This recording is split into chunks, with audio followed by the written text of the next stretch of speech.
આંતરરાષ્ટ્રીય કથાકાર શ્રી પ્રદીપ મિશ્રાજીના સાનિધ્યમાં સુરતના ડિંડોલી ખરવાસા ગામ ખાતે આવેલા વેદાંત સિટીમાં 16 જાન્યુઆરીથી 22 જાન્યુઆરી સુધી શિવ મહાપુરાણ કથાનું આયોજન કરવામાં આવ્યું છે.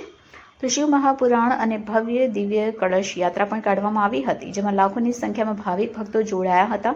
ત્યારે દરેક જ્ઞાતિ જાતિ સનાતની હિન્દુ ધર્મના લોકો શિવ મહાપુરાણમાં લાખોની સંખ્યામાં લાભ લઈ રહ્યા છે. जी आपनो परिचय અને સાઈલીલા ગ્રુપ દ્વારા જે શિવ મહાપુરાણ કથાનું આયોજન કરવામાં આવ્યું છે પ્રદીપ મિશ્રાજીના સ્વકંઠેથી કહેશો. સોમનાથ મરાઠે જે આંતરરાષ્ટ્રીય કથાવાચક પંડિત પ્રદીપ મિશ્રાજી આવતીકાલથી એટલે 16 જાન્યુઆરીથી 22 જાન્યુઆરી દરમિયાન વેદાંત સિટી ખરવાસા સુરત ખાતે જે કથાનું જે અહીંયા આયોજન થયું છે, હું આયોજનનો પેલો એક સંયોજક છું. મારા મિત્ર આયોજક શ્રી સુનિલભાઈ પાટીલ અને શ્રી સમ્રાટભાઈ પાટીલ એમના દ્વારા એ આયોજન કરવામાં આવ્યું છે. અને અમારી સાથે અસંખ્ય શિવભક્ત અમારા બધા યજમાન બન્યા છે. અમને સૌ મળીને અમે આ કાર્યને ઉપાડ્યું છે.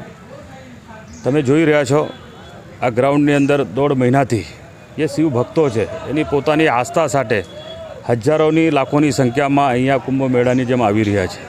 ને આવતીકાલે પ્રથમ દિવસ જ્યારે 12 વાગ્યાથી 4 વાગ્યા દરમિયાન આ કથાનું શરૂઆત થવાની છે, શુભારંભ થવાનું છે. અને તમને આ લાખોની મેદનીનું જે અહીંયા સુરતમાં એક શિસ્તબદ્ધ રીતે અહીંયા જે વાતાવરણ જોવા મળશે, એક જોવાલાયક હશે. અહીંયા સુંદર એમના માટે ભોજનની વ્યવસ્થા કરવામાં આવી છે. 1-1.5 કિલોમીટર પર એની પાર્કિંગની વ્યવસ્થા કરવામાં આવી છે. અમે ભક્તોને એટલી જ વિનંતી કરી છે, તમે કોઈક બહાર રાજ્યમાંથી આવ્યા હશો કે સુરતના પણ ભક્તો હશે, પોતાનું તમે કથા થયા પછી તમારું ભોજન લેવા પછી તમે પોતાના ઘરે તમારા સગા સંબંધીના ઘરે રોકાણ કરશો તો બહુ મતલબ અમને સારું રહેશે.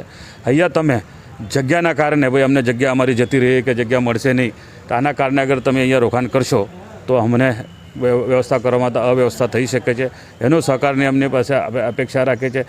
તમામ શિવભક્તોનું, આવનારા શિવભક્તોને હું આ સુરતનું એક અહીંયાનું રહેવાસી નાતે, શિવભક્ત નાતે, આયોજનના મતલબ સંયોજક નાતે હું એમને આવકારું છું, એમને સ્વાગત કરું છું, એમને ભાવપૂર્ણ એમને આમંત્રણ પણ પાઠવું છું.